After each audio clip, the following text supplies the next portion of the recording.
महालक्ष्मी नमस्तुभ्यं सुरेश्वरी हरिप्रिये नमस्तुभ्यं दयानिधि। आज के इस वीडियो में मैं आपको श्री महालक्ष्मी को समर्पित एक प्रथम व्रत कथा सुना रही हूँ। 16 दिनों तक चलने वाले व्रत में आपको इस कथा का श्रवण अवश्य करना चाहिए। तो कथा कुछ इस प्रकार है।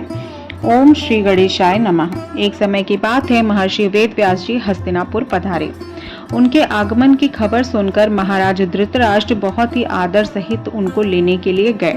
उनको महल लाकर उनको स्वर्ण सिंहासन पर बैठाया गया। उसके बाद उनके चरण इत्यादि धोए गए, फिर उनका पूजन किया गया। इतने में ही माता कुंती और गांधारी ने हाथ जोड़कर वेद व्यास जी से प्रश्न किया, हे महामुनि, हे भगवान, आप तो त्रिकालदर्शी हैं, अतः आपसे हमारी प्रार्थना है कि आप हमको कोई ऐसी व्रत की और सरल पूजन की विधि बताइए जिससे हमारा राज्य लक्ष्मी, सुख संपत्ति, पुत्र पौत्र आदि व परिवार सुखी रहे। इतना सुनते ही वेद व्यास जी ने प्रसन्न मुख होकर बोला कि हे देवी, मैं आपको ऐसे पूजन का वर्णन करता हूँ जिससे सदा ही लक्ष्मी जी का निवास होकर सुख समृद्धि वृद्धि होगी। यह श्री महालक्ष्मी जी का व्रत है जिसे प्रतिवर्ष अश्विन माह की अष्टमी को विधिवत किया जाता है। इतने पर माता कुंती ने महामुनि से कहा, हे महामुनि, वेद व्यास जी से, हे महामुनि, आप मुझे कृपया कर इसकी विधि विस्तार पूर्वक बताने की कृपा कीजिए। तब वेद व्यास जी बोले, हे देवी, इस व्रत को भाद्रपद मास के शुक्ल पक्ष की अष्टमी तिथि से प्रारंभ किया जाता है। इस दिन स्नान इत्यादि करके 16 सूतों के धागों का डोरा बनाया जाता है और उसमें 16 गांठें लगाई जाती हैं। फिर उसको हल्दी से रंग लिया जाता है। प्रतिदिन 16 दूब और 16 गेहूं के डोरे को चढ़ाया जाता है महालक्ष्मी जी को।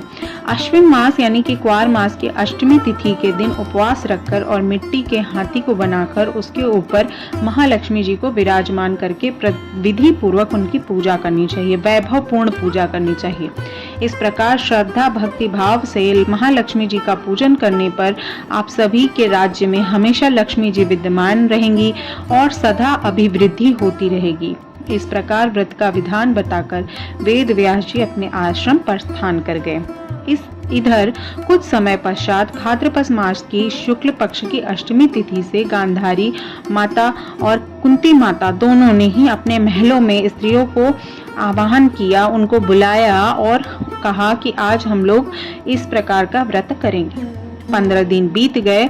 16वें दिन अश्विनी मास की अष्टमी के दिन गांधारी ने नगर के सभी प्रतिष्ठित महिलाओं को दोबारा पूजन के लिए महल आने का न्योता दिया, बुलावा भेज दिया उनको। माता कुंती के यहाँ कोई भी महिला पूजन के लिए नहीं आई। साथ ही माता कुंती को गांधारी माता ने भी नहीं बुलाया था। ऐसा करने पर माता कुंती को बहुत ही अपमान समझ में आया। उन्होंने पूजन की तैयारी भी नहीं की और वो उदास होकर बैठ गई। इतने में 5 पांडव युधिष्ठिर, भीम, अर्जुन, नकुल और सहदेव महल में आए। माता कुंती को उदास देखकर पूछा, हे माता, आप इस प्रकार उदास क्यों हैं? आपने पूजन की तैयारी क्यों नहीं की?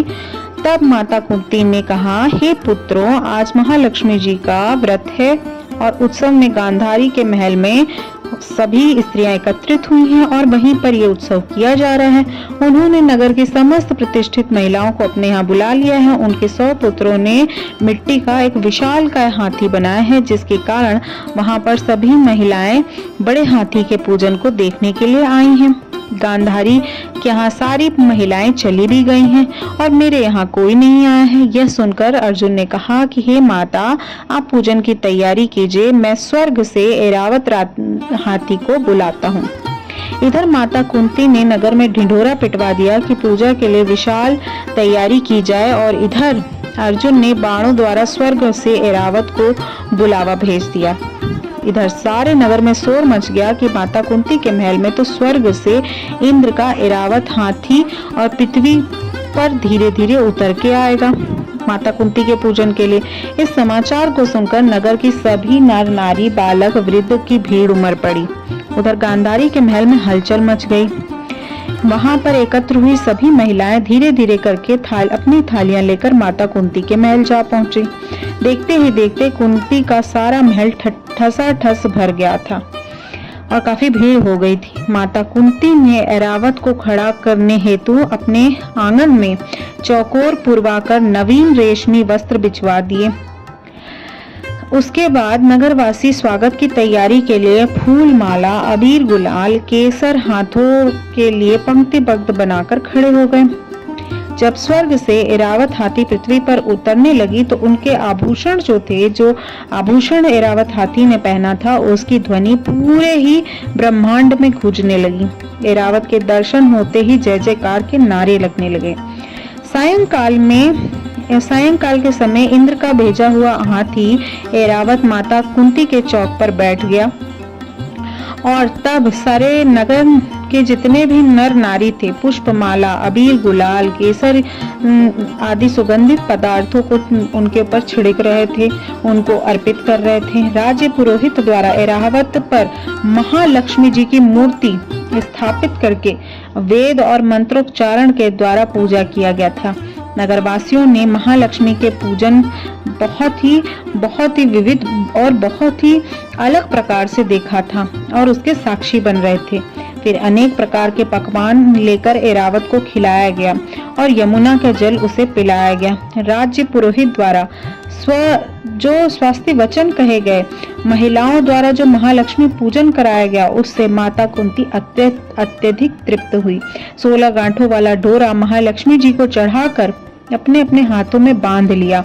कई महिलाएं वहां पर पूजन करने के लिए उपस्थित हुई थी, तो सभी ने डोरा बांधा और अपने हाथों में बांधकर पूजन किया। ब्राह्मणों को भोजन कराया, दक्षिणा के रूप में स्वर्ण आभूषण दिए, वस्त्र इत्यादि का दान किया। तत्पश्चात महिलाओं ने मधुर संगीत लहरियों के साथ भजन कीर्तन किया। रात्रि में महालक्ष्मी जी के व्रत का जागरण किया। दूसरे दिन प्रातः राज्य पुरोहित द्वारा मंत्रोपचार के साथ जलाशय में महालक्ष्मी जी की मूर्ति का विसर्जन करा दिया गया। इस प्रकार रात भर ऐरावत जो हाथी थे वो माता कुंती के आंगन में बैठे हुए थे और वहीं पर पूजा चल रही थी। फिर ऐरावत को विदा कर दिया गया। माता लक्ष्मी जी के पूजन के बाद उनको विदा कर दिया गया और वो वापस इंद्रलोक चले गए। इस प्रकार ठीक इसी प्रकार से जो स्त्रियां महालक्ष्मी जी का पूजन विधि पूर्वक करती हैं और व्रत करती हैं, उनके घर में हमेशा धन धान्य भरा रहता है, उनके घर में कभी भी धन की कमी नहीं होती और उनके घर में लक्ष्मी जी का, श्री महालक्ष्मी जी का निवास रहता है। और इसी प्रकार से ये व्रत कथा संपन्न हुई। इसके बाद आप आरती अवश्य कीजिएगा। आप सभी के लिए महालक्ष्मी व्रत की ढेर सारी शुभकामनाएं। और अंत में अगर वीडियो कहीं पे भी किसी भी रीजन पे अच्छा लगा हो तो लाइक शेयर जरूर कीजिएगा। चैनल पे पहली बार विजिट कर रहे हैं तो ये आपका ही अपना परिवार है, आप इसको जरूर ज्वाइन कीजिएगा। मिलते हैं नेक्स्ट वीडियो में। महालक्ष्मी नमस्तुभ्यम सुरेश्वरी, हरि प्रिय नमस्तुभ्यम, दयानिधे नमस्तुभ्यम।